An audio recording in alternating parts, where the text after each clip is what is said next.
What? You pause and look next to you. Abigail is sitting cross-legged on the bench, watching the elephant intently. Holy crap. Wasn't she talking to Sarah? You glance back to Sarah, confused. You begin to panic. Your mind starts racing with questions. Have you been so lost in the thought of Abigail has switched places with you without you noticing? Holy crap, that freaked me out. Hey, what is up, YouTube?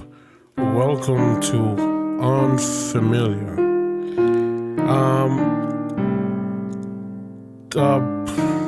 What am I gonna say? This game is about Alzheimer's, guys, and just to put it out there first before you start playing. And it's about it's a topic that I'm familiar with, pun unintended with the title. And this game is just like You Left Me. If you guys seen the gameplay on my channel, please go check it out. And your boy likes to play games like, the games that get you in the fields, guys. I'm the type of guy. And enough talking, let's play this game. December 2018. You wake up, a strong arm drapes across you from the other side of your bed. Your bedroom is barely lit, with the winter sunrise scarcely noticeable outside.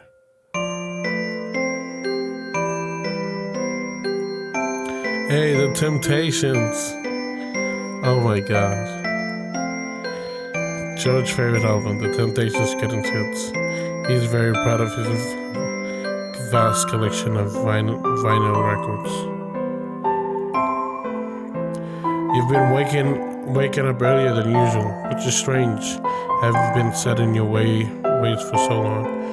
You quietly roll to the side of the bed, away from your husband.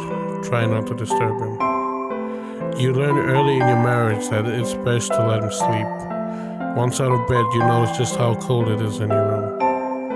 You fumble in the dim light to find your robe. It isn't on the hanger where you usually leave it. Where could it have gone, you think? After a few more minutes of looking, you abandon the church and head to your closet, trying to find something to slip into. You're glad you're up so early. Now you have the chance to start on some of the long Christmas Eve dishes without the distractions of your company. You head to the kitchen and begin preparing the turkey. That's what we're doing. You search the fridge and freezer for the turkey, but all you can find is ham. You could have sworn your family asked for turkey this year. Yeah, isn't that what every family eats? Despite forgetting the theme in the potatoes gratin, dinner is perfect. Your husband spent the whole day at the piano, filling the house with Christmas tunes. Your son Charles ran some errands while your daughter Sarah and her husband Arthur entertained your granddaughter Abigail, even letting her take a turn mashing the potatoes. Okay, everything's so nice so far.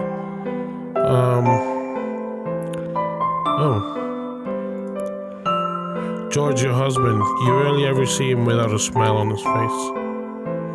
Is that the daughter? Your daughter Sarah, she inherited George's love of music and now teaches piano. Cool. Your son Charles, he seems to be working all the time and you're thankful whenever you get to see him. Sarah's husband, Arthur, they've been married almost 10 years. Damn, y'all know what kind of man Arthur is. Sarah got some... I'm actually not gonna make that joke in this game. Since it's about a topic that, Anyway, your granddaughter, Abigail, she reminds you so much of Sarah. Okay, everybody eating good? Halfway through the meal, the conversation slows and the tone seems to shift. Your children exchange a few glances and excuses themselves before dessert. Their raised voices down the hall are indiscernible, but their tone suggests a heated debate. You think you hear your name pop up, but you decide to distract your granddaughter with a story. Abigail, how would you like to hear a story of mine? A story of the time I met the Queen of England, rode an elephant in India, traveled for a year in RV with your I think an elephant would be something a kid would want to hear. Abigail sits on the table next to you, giggling at the thought of a nana on the back of such a large animal. Later that night, you share some whining stories with the adults. Your children are back to laughing and smiling, but you catch them a few times giving you concerned looks. And you ignore them because tonight you just want to celebrate. You used to cut your own tree every year, but you bought a fake one a few years ago after George and you took his foot off. Oh shit. Child's graduation photo. You knew ever since he was a child that he'd be successful in anything he did. What's that? Oh, the socks here. George fills your stocking with your favorite treats every Christmas Eve. George was never the best dancer, but he always put his heart into it. Damn. George requests to dance and asks you to choose the music. Obviously, Temptations. You put the song on and George gives you a huge smile. For the first time in a while, everything makes sense. Damn, everything's so happy now. The next morning, you venture from your room to meet the family for presents. Despite waking at 6 a.m., you're the last one in the living room. What last one in the living room? Oh crap, everybody's wide awake. Abigail beams when you enter. It's clearly she was made to wait for you. You barely have time to grab some coffee and pick through your stockings before she ripped open all but her last gift. When you finally sit down, Abigail hands you a present, matching the one she carries. Mom made me wait to open mine with you. She says, begrudge. What the heck? What kind of word is that? Oh my god. Begrudgingly? Okay. I'm sorry, guys. I'm a ESL guy. English is my second language, bro. You snicker at her impatience and slowly unwrap the small box. It's from all of us, Sarah says. We think it will help. Oh my god. What is it? You look down and unwrap the gift. It's a leather-bound journal with a fancy floral design on the cover. It's beautiful, but you're not able to hide your lack of enthusiasm. Oh shit. Normally you'd love such a thoughtful present. You know they're just trying to help, but you feel a bit hurt. What is it? Is it just a diary? Who's playing outside? Even though they're grown, your kids still love hosting a friendly snowball fight. Abigail loves drawing. You're thankful she's at least enjoyed the gift. Abigail's present explained to her how she can use it to draw or write stories or make lists of things so she doesn't forget. You can't help but feel slightly betrayed. You sit in silence and finally look up to your family. You think you see a tear forming in your husband's eye. A tear forming. Dude, what was that? Is that like a... I don't know what was wrong about that.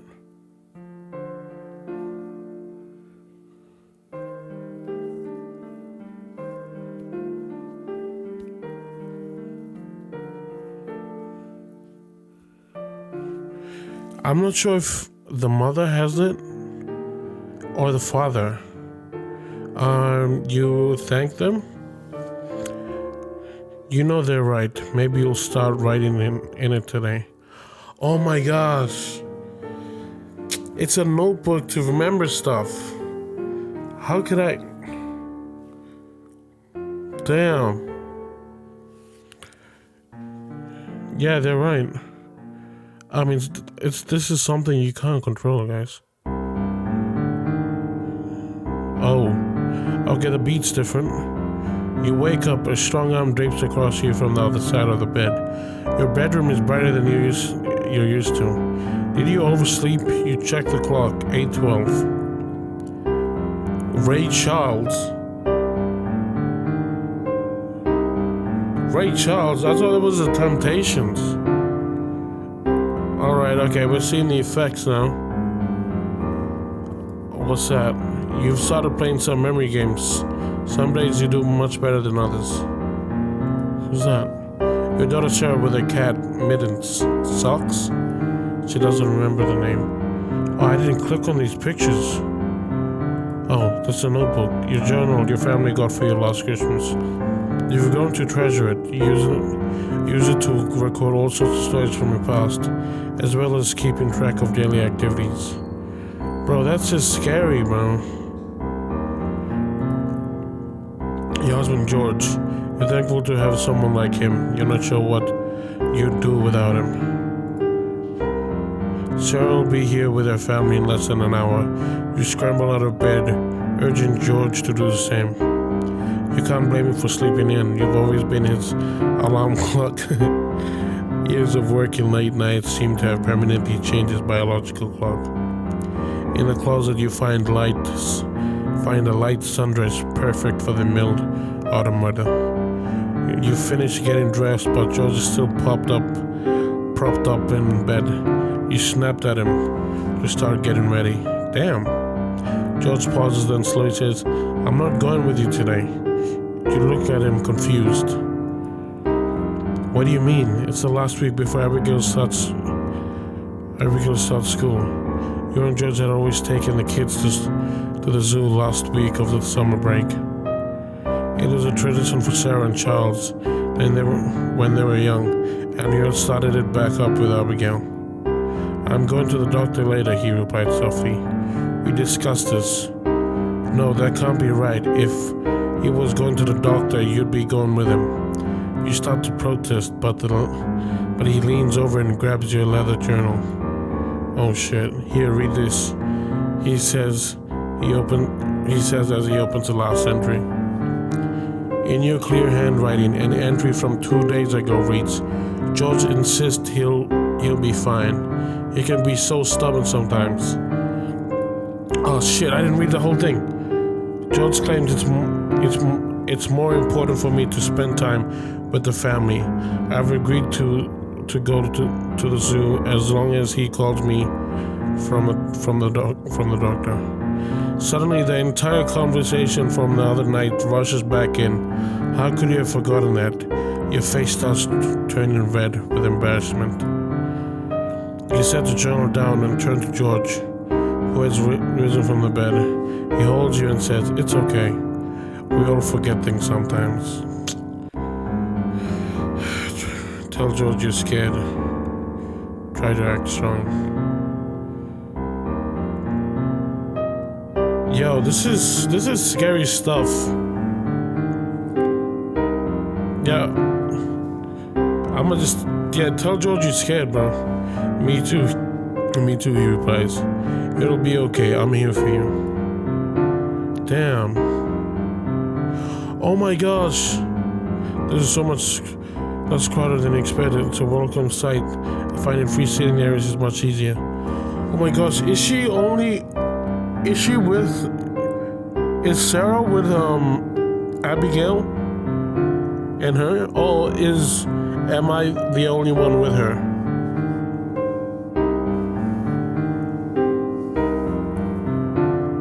Cause I'm getting scared that she might forget she might lose Abigail in the crowd.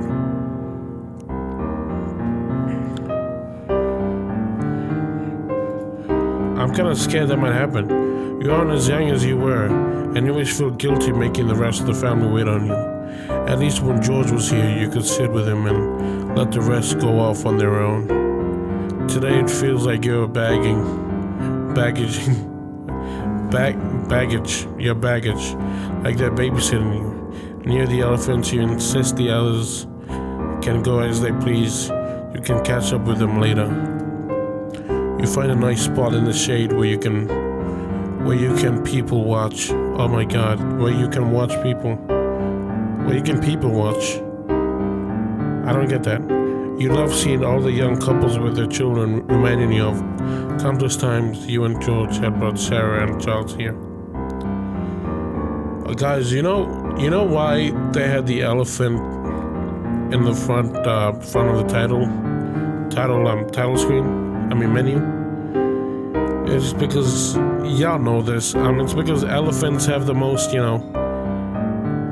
They remember a lot of things. Like they can remember shit from a long time ago. I think that's how they're like smart as animals. I think.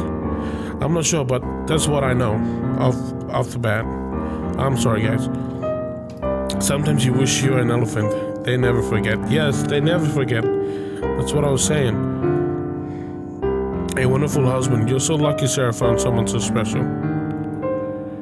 Abigail has grown so much.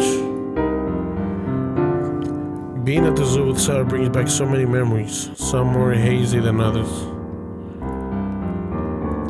The zoo has changed a lot since you first started coming here, but you always feel nostalgic seeing your young families here. Alright. Sarah approaches and sits next to you on the bench. Where did the others go? You ask. You ask her, not seeing them nearby. They're heading to see the penguins.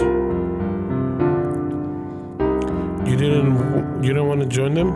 You ask. Penguins had always been Sarah's favorite. No, she says. They wanted me to stay with you. You begin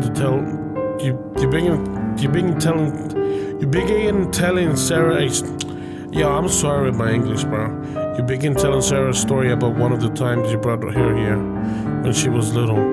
You bought her a balloon from a card vendor, but George's knot around her wrist was too loose. Somewhere near the zebra exhibit, it had come completely undone and floated away into the sky. The only thing that could get her to stop crying was her favorite ice cream. You pause for a second, trying to remember the flavor. You had told this story countless times to family and friends, probably even to Sarah before. This time you just can't think of the flavor.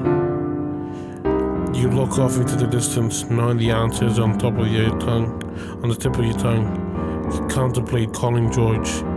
You remember it, but as you pull out your phone, you realize he's at the doctor by now. Lost in your thoughts of ice cream and the past, you see Sarah and Arthur approaching. Hope she wasn't too much trouble. We thought she could keep you company while we went to see the penguins, Sarah says. What? You pause and look next to you. Abigail is sitting cross-legged on the bench, watching the elephant intently. Holy crap! Wasn't she talking to Sarah? You glance back to Sarah, confused. You begin to panic. Your mind starts racing with questions. Have you been so lost in the thought of Abigail has switched places with you without you noticing? Holy crap, that freaked me out. Yo, this is... oh my... Surely you hadn't been daydreaming that long. Had it been Abigail here with you the whole time, they do look alike, but surely you can tell your daughter and your granddaughter apart. You take a few deep breaths and force a smile to Abigail. She was fine, you reply. I was just telling her about the time you lost your balloon. Sarah laughs. Oh yes, you love that story. Thank God for ice cream, or I still may be crying to this day. How about we grab some on the way home? You still can't remember the flavor. You'll have to ask George when he calls later. Out in the parking lot, your phone starts ringing. You step away from the others to answer. On the other end, George says they're done with the test and he's waiting for the results. He asks how the zoo was. Tell him about the young couples. Tell him about the elephants. The young couples. Because I think by now she's reminiscing, right? You tell him about the young couples you saw at the zoo and how they reminded you of the trips in the past. You forget to ask him about the ice cream flavor. Yo, that was really crazy. That thing. You always loved puzzles. You and George had done hundreds of them over the years. This one was different though. You can't focus at all. So many questions racing through your mind. You know George will open up when he's ready, but you're worried. His call at the ice cream shop had been vague, but you could hear the defeat in his voice. We'll talk about it tonight, he had said. The puzzle of the earth and the moon. You've been working on it with George the past few nights. What? The puzzle of the earth and the moon? Okay. Is this an old radio? Doing a puzzle and listening to the radio with George is usually one of your favorite activities. Is that an elephant? The stuffed toy Abigail bought for you. You've never seen George so hurt. What happened? Does George have a medical condition? You stare blankly at the half-finished puzzle after what feels like an eternity. George looks up at you. They think it's from all nights playing at the bars, being around all the smoke and stuff. Oh shit. I'm thinking it must be cancer, guys. You freeze, refusing to look at him. Fighting back tears, you manage to add, they said I have 6 months. Oh shit. Close your eyes. This isn't real. Stare blankly at the puzzle in silence. Yo, just let it out, man. Yo, sometimes I am so thankful of my life, bro. Sometimes, games like this make you so thankful of your life, of what you're going through right now. It's just, this game makes me thankful of how I'm living right now. Cry with George, bro. The whole body goes into shock. May 2020. What, 1972? You've always ushered the smell of smoke with your boyfriend. Even when you couldn't make it out to watch him perform, at least you've got to smell him when he stumbled into bed late at night. Yeah, this is her. That's George playing the piano. Yeah, I bet tonight though he insisted you make it out to his show. Most of your friends prefer the disco, but watching your boyfriend's fingers dancing across ivories was magical. Halfway through his normal list of songs, with plenty of crowd requests thrown for a good measure, he begins speaking into his old microphone. He calls you over his piano and motions for you to sit next to him on the bench. He begins playing a song he wrote for you. It's the most beautiful thing you've ever heard. A perfect blend of serious and cheesy. Oh my god. After hitting the last note, he rises from the bench and slowly starts dropping to one knee. Oh my god. Before he can say anything, you leap off the bench and tackle him, rolling on the ground. Between the kissing and the grabbing, you blurt out, yes, yes, yes. Amidst the cheers and the hollers of the crowd. Bro. Yo, this is the type of thing that gives me the feels, man. One of the patrons loved George's music so much they made him a trophy. He probably displayed it on his piano whenever he plays.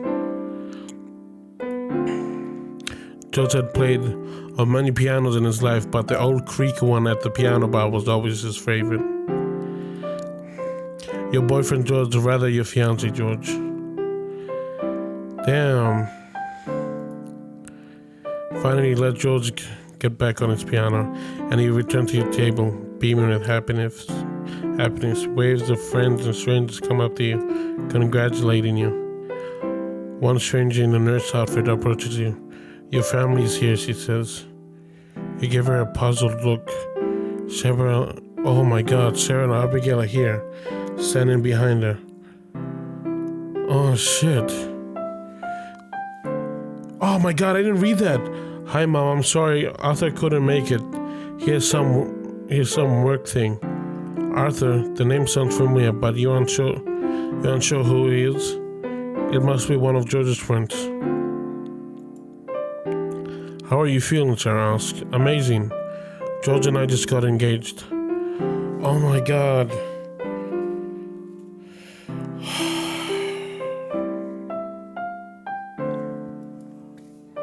Sarah's face slowly drops. Oh my god, bro.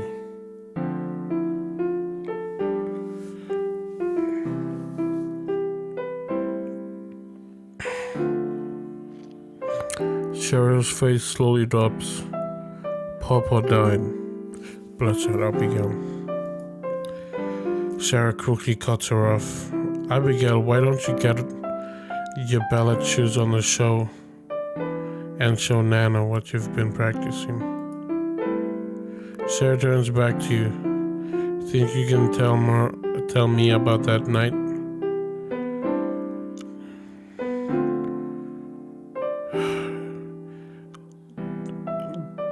Dude, let's go back to happy memories, bro. Describe that scene at the bar. You begin describing everything around you. The people, the sound, the smells, the emotions. Sarah smiles, returns.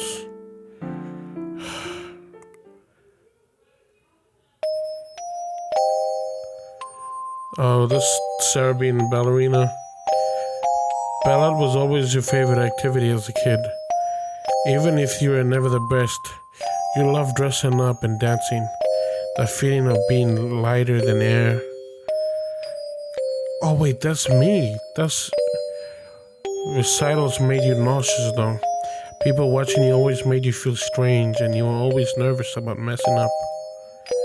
Your group is the first to perform and once on stage, you instantly feel free. You forget the crowd and do the routine you've practiced for hundreds of hours. As you hold your final pose, you beam with pride while the crowd cheers. You return back to your seat and watch the next group begin their performance. I think, is that her? You can't help but feel a little jealous. The older girls are much more beautiful than you. You hope to be as pretty as them one day. A stranger recording his daughter. Doesn't it an old couple? Your neighbor's watching their daughter. They seem so much older than you remember. No, that's not the neighbors. I think that's her and George watching Sarah. You don't know any of them since they practice a different day than you, but one of the girls looks very familiar. You watch her the entire time trying to figure out if you've seen her at school or around the neighborhood. Yeah, that's Sarah, bro. When they finish, the familiar girl walks over and sits next to you. Still unable to recognize her. You ask, do you go to my school? The woman next to you. The woman next to you, the young girl, overhears this and leans towards her. It's okay, Abigail. Oh my gosh, remember we had talked about this happening? Dude, I don't even know what's going on. The woman next to the young girl overhears this and leans in toward her. It's okay, Abigail. Remember when we talked? This is Abigail's thing. Oh my gosh, I don't even... If this is... I think the woman next to him is Abigail is frustrated. Looks back up at you. You're my Nana. Oh my gosh. I managed to ignore her. Let's shout at the girl for playing a cruel joke. Admits it's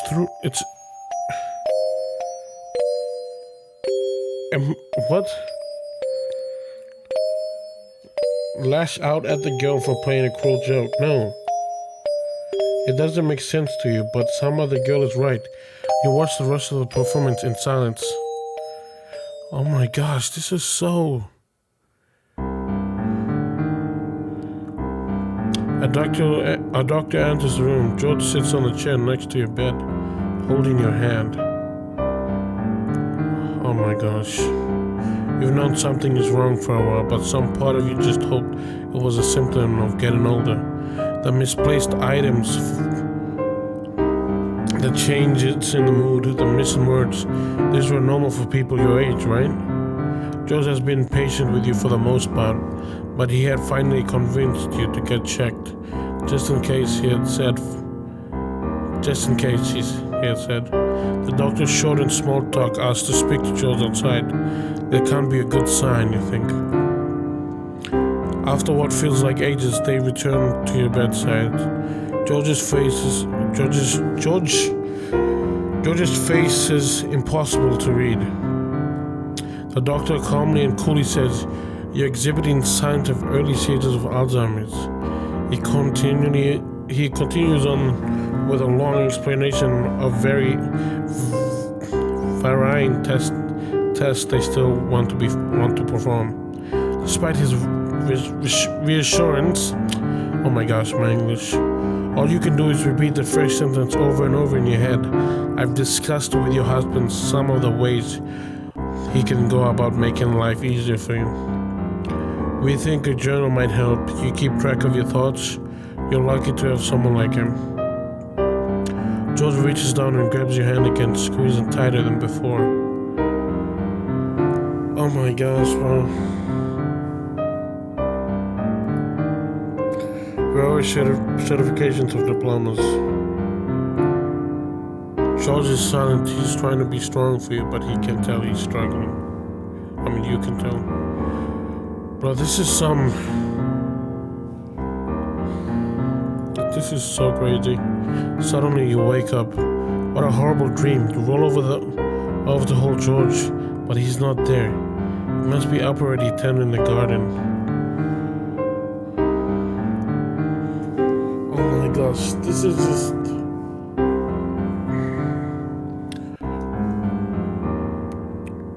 Go find George. I don't know what's real. This game is making me think I don't know what's real in this world anymore. I think that's the point of the game. It's like it's giving the player who plays this game Alzheimer's, I think, in a way that if the character in the game doesn't remember, then it's written in a way that if the character in the dream, if he portrays a scene in a certain way, I believe that I'm not myself, I'm not sure if that's real or not. It's so mind-boggling, guys. I'm sorry. You rise out of bed and begin calling his name. The room feels different. Did George reorganized? Oh shit. February 2021. You wake up in a much softer bed than you used to the cheerful song of birds outside. Despite the relaxing atmosphere, you're miserable. You're in a strange bed in a strange room. Your thoughts are spinning, but in slow motion. You try searching your brain for anything, any memories at all. Ruby, your name is Ruby. What, is my name Ruby? Oh my gosh, bro, this is just crazy. I can't think. A leather-bound journal. It's worn but not old. What is that? A painting of a house. If you ever buy a home, you hope it looks like that one. A beautiful family portrait. You wonder if you know them. Damn, the pictures on the walls seem familiar, as you'd seen them on TV in the past. Suddenly a rush of deja vu comes across you. You've been here before, perhaps many times. Your whole life feels like it's just on the tip of your tongue, but you're unable to find the answer. A short while later, two strangers, a man and a woman, enter the room. "Hi, Mom," one of them says. I don't have any children." You manage to blur out the words are forced. You manage to blur out. The words are forced, as if speaking has become a chore. You're not even sure if you believe what you said, but you can't remember having any children. You must look visibly upset because a woman reaches for your hand, trying to comfort you. The man walks around the bed and picks up a journal on the nightstand. Would you like to hear some stories about a woman we know? It's our favorite, he says. I guess, you mumble. For the next few hours, the man and the woman take turns sharing entries from the journal. Some of them are happy and others sad. Some seem long ago and others feel recent. The stories are familiar as if you had lived them in the past life. With each story told, you feel a little more relaxed, as if life is slowly making sense. The final story they tell is about a son and a daughter who read stories of their family to their dying mother. Oh shit. Oh my god, I'd sure love to have a family like that someday. You managed to say. That stranger smile. Look at the last line of the book that you had just unknowingly read. Love you, Mom. We'll see you next week. Love you too. You watch them walk out and hope you'll see them again.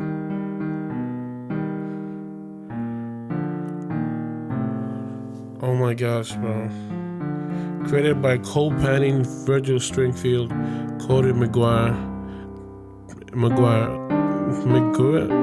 Don Nigrin, Adrian Covatana. Dude, such a wholesome game. Like, it's such a wholesome game. Like, after you've played, I think if you play this thing, guys, play this thing yourself. And I'm so thankful right now.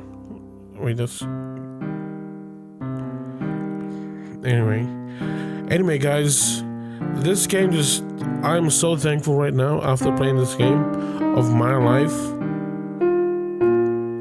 Like, this game it made me so thankful of what I am right now and where I am right now and my family and everything.